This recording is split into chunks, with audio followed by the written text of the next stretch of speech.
West Karbianglong Amri constituency ta COVID avur kang dang bomahut.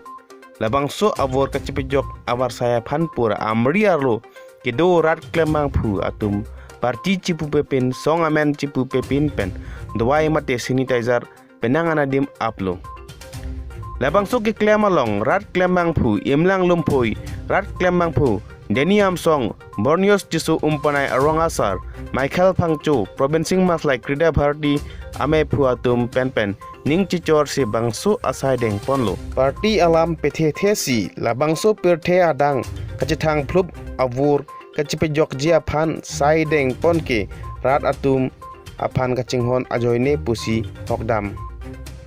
Amri Ahvar Arluk, Langardang Pen Danglok, Bormarjong, Shigdam Makha, Umsuai, Umpanai Blok PSC, Birsingki, Ulukunchi Amri Block Development Office, Assam Gramin Vikas Bank Ulukunchi Branch, Police Outpost, Lapen Hiti Kulat Along, Lapen, Lason Tak si Arleng Room Along, Adim Antamet Dawai, Sanitize Aponlo. Lason Tak si Lason Asai Keme Kedeng Tegapot, Amri Avar Cherok Tok Arat Atum Alang Litum Pan, Ansose Kiklem Mepon Jia Phanpura, Alang Tum Ning Kitepen, Kurwang Thupa Jirpon.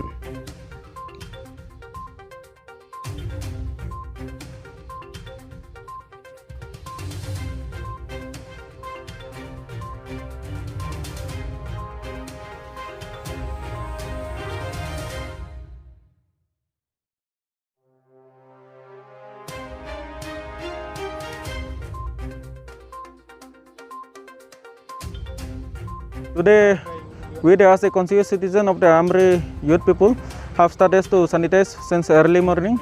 So I would like to thank each and everyone, those leaders, those who have come to participate, coming from different organizations.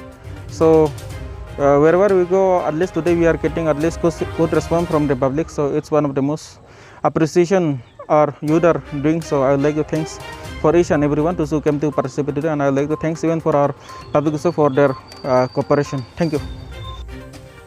News Text Report, Voice of the Hills.